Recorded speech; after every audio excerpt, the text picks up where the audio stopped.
Thank you for joining me for another Mentors Moment where I like to talk to those effectively helping tomorrow's youth today. My name is Tish, and this is my Mentors Tribute. Guys, before I get into this, I have to tell you how excited I am that I'm going to go over some of my videos, right, with you guys on my favorite question that I've asked all year. And I actually got this idea from Amy Landino. She is wonderful. She has no idea she's my mentor because we have never even met. But I have been following her on YouTube. I listened to her podcast, and I learned how to be a better adult by watching her channel. So, Amy, if this ever gets to you, thank you. But anyways, I listened to her podcast, Detailed Therapy, and she always asked her listeners, what does it mean to go after the life you want to live? And on her end of her first season, she played back all of that audio. And so I loved it. It was so powerful. It was really, really good. I highly recommend it. But I'm kind of taking that idea and adapting it to my own. All year, I have been asking, what is the biggest lesson a child taught you? And now we get to go through and I'll give you guys like a little bit of my feedback and what they say and what I've learned. And I hope this is a huge value to you. That's been my goal from day one. Like, let's get this bad boy going. Share. And I'm hoping you guys can actually hear this. Our facility and a structured environment. It took a while to get the right formula down here as far as structure and discipline. Sometimes it was too heavy, right? And we had to bring it back down some. And like I said, that's what we learned that from the kids though, because everything's based off of, I tell them you gotta have this structured environment. They have to follow suit and do everything. But if they're not leaving happy and satisfied each day, then we're doing something wrong. So we had to bring it down and find out where that mix was. Wow. By the way, there's 150 kids on the other side of this door and you wouldn't know it. And they can't believe it when they see it. But yeah, just kids gotta have fun. It's normal. I love that. So my first interview with Chris, if you haven't seen it, I know the visual is kind of garbage, and I don't know what I'm gonna say. It's my first one, but the content was so good on how he teaches discipline to the children because he's a karate instructor. And I'm telling you, I've been there. These kids are not out of line at all.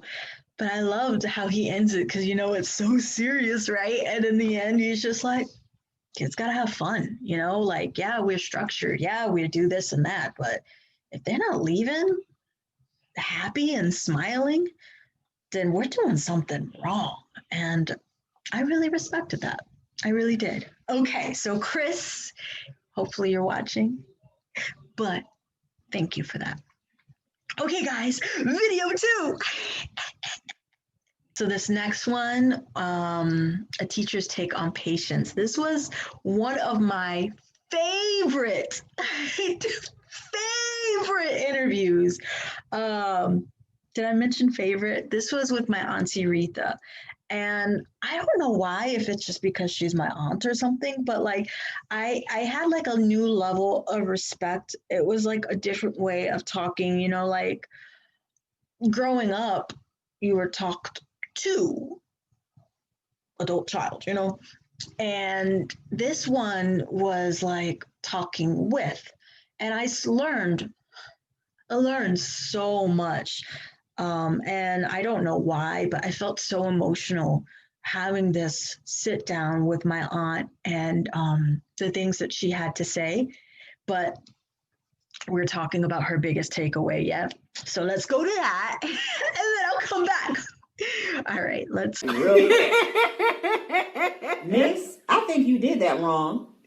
Yeah. And automatically you want to snap back. Yes. But then you look at it and you're like, you're right. Especially. So yeah, I did love that child to teach you real quick that you will make mistakes. Um, but that was not my big takeaway. I already knew I make mistakes, okay? You ain't have to rub that one in. But what I learned was she said something so simple, like how do you balance when you're trying to do this and trying to do that and blah blah blah? And she's like, take them with you, take the kids with you, let them ride, let them. I don't know why, just having that permission that you know what, I don't have to keep everything separate. I am a mom who works and is doing her own business, and I don't have to leave my kids in order to do that. Like I don't have to chop off that part of motherhood to follow my dreams, because I don't. So like I that was my big takeaway from my auntie Rita, and a teacher's take on patience. So that was the February. All right, March. Let's see what March brought. I think this was a coach's tips for confidence. So let's see. Wakes you up as an adult, like, man, they're just kids. Yeah. So go out and get that number 2. It's really humbling at the end. It hit me like a tidal wave. Like I get it. Wow. Yeah. Kids are kids. Yeah, I love that.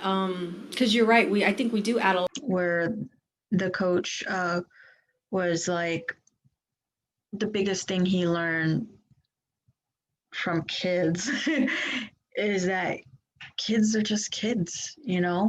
Um, it's okay to get in number 2, second place. It's okay for them to make mistakes because they're kids and this is the time to do it. And I thought that was really interesting, being that he is a phenomenal coach with trophies.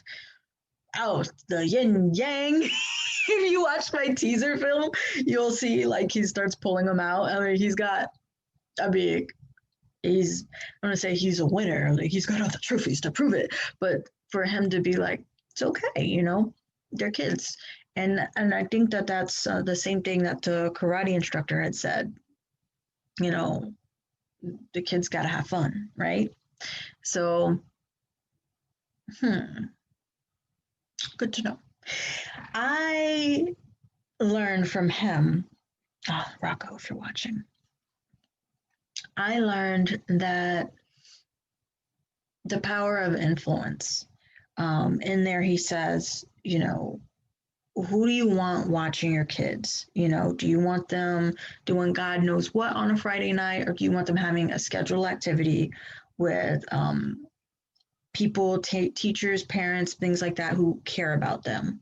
And I could really get that because, again, when you lose influence, who does that influence go to?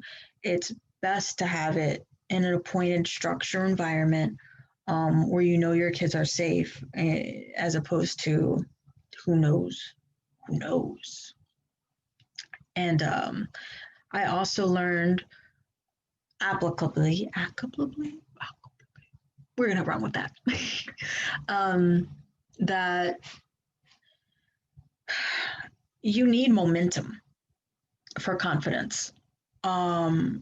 Like he'll set up an easy win so to say, okay, you can win and you can start to get a momentum. But, and this is me now, not him, but momentum doesn't come if you don't take a first step. So I think that was something that I carried in my personal life, that, go for a win. And winning begets winning, it gets winning, and you will build momentum. And as you go along, your confidence grows with that. So I thought that was really cool. All right. The next one was the first one that I was super nervous about because I interviewed a pastor, Christian, in April. And if I'm not mistaken, we'll go and see in a little bit, but I think That was my last live interview because I believe COVID hit. So, anyways, it was it a pastor's take on faith? Pastor's inspiration as told by a youth pastor. That's the one. So, all right. Little girl at the last church I worked at, and I cannot remember her name. I usually pride myself on remembering names, but I was so inspired, I guess, if you will, and encouraged.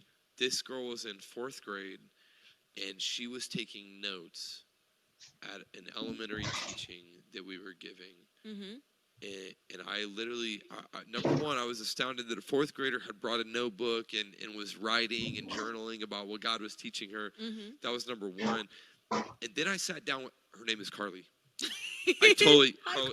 Hi, Carly. I asked Carly, hey, so what do you have written? And she had just was flipping through page after page in her journal about what God taught her.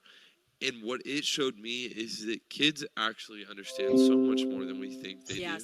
Yeah. Like her dedication to writing and knowing God's word was at such an advanced level. And I wonder how many kids that are just like Carly, but we don't give them the right tools because we don't think at that time they can handle it. Right. Like, what would have happened if I gave every 4th grader that year a notebook and a pen and been like, hey, carry this throughout the year and write down the teaching. Like, I believe you can do it. How many more Carlys would I would have had instead of just one? And she brought her own. Right. Yeah. Right. They're so much more ready if we can equip them with the right tools. I agree. I think that they're ready for more. I love it. So, I love it. Never underestimate kids. That's what I learned. Yes. Literally, don't I will agree with that. He gave such great advice on inspiration, and his end of his mentor's moment. You know, what was the biggest lesson a child taught you was perfect. What happened if I would have given it? What happened if I would have equipped them with all of that and said, I believe you can do it, versus not thinking, you know, that they were ready, because they were. Like, I love just that responsibility, because kids, from what I've seen, are underestimated a lot. They don't get the credit that they deserve just because they're in little bodies. So I thought that was great. Another big takeaway for me was reinforcing the mission. She's like, listen, you want a vision to die? Bring it up once and never again. You know, don't celebrate the wins, things like that. So that's something that I am taking away as I build my own team, which isn't that cool? I have a team.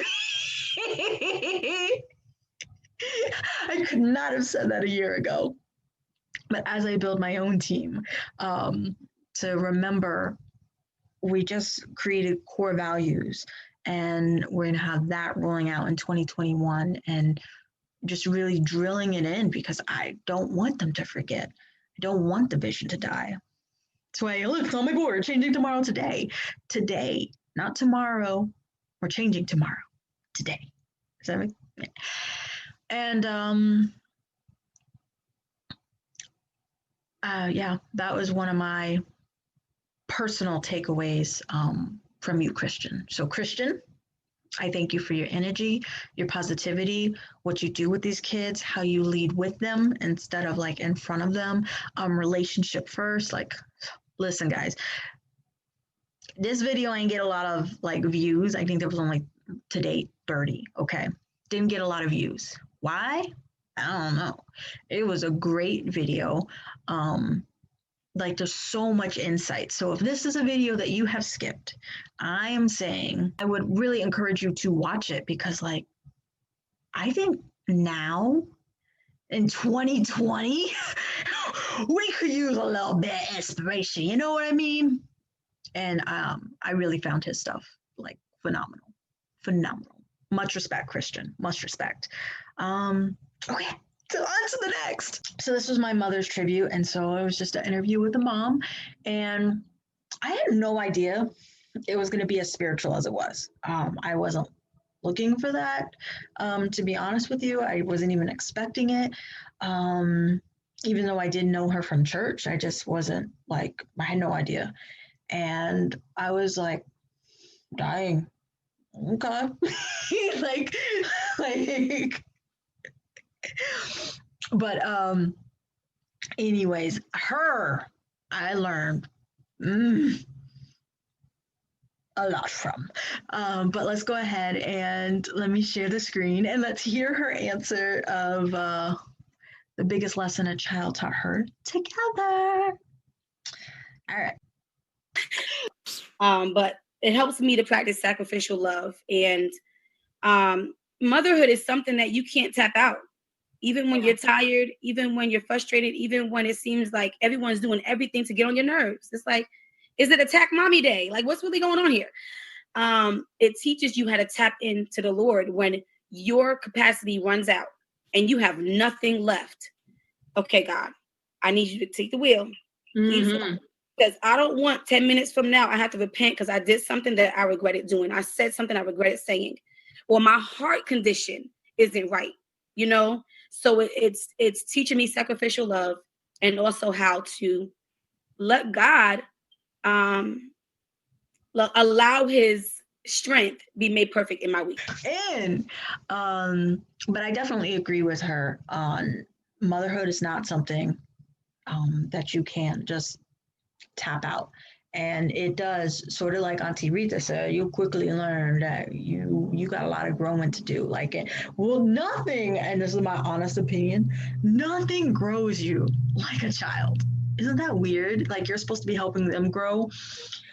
They grow you. Okay, it's a thing. But I loved just her as a mom. Like, Tiffany, if you're watching, and I hope you are, girl, thank you for just being an inspiration of just a godly woman, a mom, just keeping it real about the love of her children, the love of her family, and the love of the Lord. So, all right. And then February, March, April, May. That was May, Mom, Motherhood, May, June. Was Father's Day in June or July? June was actually her husband because I thought it would be really cool. Like the idea was, okay, let's hear the yin and the yang, the guy and the girl's version, asking them the same exact question, but like, you know, I'm just interested. I want to know. I wanted to know, like, where would it differ? Like, you know. Anyways, Ernst, thank you for speak through, because God can speak through anybody, any age. And again, I'm gonna even put that in any race because we got people out there who only listen to a certain type of race or age bracket or a certain sex or whatever. And you can't limit God. God is the God of the universe. And He can speak through any person. And it just taught me also just to have patience, and learn these different things, even if it's coming out of the mouth of a babe, as the word says. So that's definitely the biggest lesson I learned from my kids, that you're never too old to learn something new, and you can't limit where that word is coming from or that wisdom is coming from. Y'all, is that not like super duper powerful? And again, I'm just now going through it like video by video. That, who was it? Somebody else said the same. April, the inspiration. He said, equip the kids. Like, don't count them out just because they're kids, right? Here is Ernest saying the same thing. Like, the biggest thing that he's learned from his kids is just like, because the wisdom that comes out of them sometimes is like, dang, where'd that come from? Is that you can't count them out. And I know I agreed earlier about don't underestimate them. Don't underestimate them. They know what's going on. Like, hardcore. They are smarter than they are given credit for. Like, don't underestimate a child. All right. So that's Christian saying it. That's Ernest saying it. That's me saying it. Like seriously, don't underestimate a child. Um, Also, side note. So if you'll see, this is one of my learning lessons. So like the first couple videos, I've been doing them all from my phone, okay? Because it's all I have to work with, y'all. Um, and so the quality, I hope it has gotten better, as we progress. And it really hit me hard on Tiffany's video. I should have said this on Tiffany's part, but you'll see a contrast. Like the homegirl was glowing, looking all fabulous. And I'm like, dang, I'm looking kind of dingy and dark. That is when I realized, okay, Tisha, you need to get some lights. So you see the next month when I interview with her husband, pow, lights, camera, action. Just a little fun fact. But what my big takeaway from him, from Ernest, was just like the strength of a guy to not yield his power, to be able to be vulnerable in front of his family, because he speaks about that. To teach his young kid, even when they're playing football and they're like, you can't play, you're a girl. Actually, you can. Just because she's a girl doesn't matter. Just because you're a guy doesn't matter. Like teaching that fundamental thing that both children, the guy, the boy and the girl, needed to hear, and to really his role on building up specifically his daughters, obviously his sons, because they're going to be his little men, but specifically his daughters at this point, where he tells them that you are beautiful. Like, I'm going to speak into you, because that is my job as a dad, to give you to give you that. You don't have to look at it from the world, because I'm your father and I'm here. And I was touched, by that. There are so many phenomenal fathers out there, and Ernest, you are one of them. All right, so let's see. I think the next one is I don't remember if it's the counselor or the director. All right, whatever. Let's see it together, because I know they came back to back and they were both super duper good. Okay, hold on. Hold on while we go through our journey.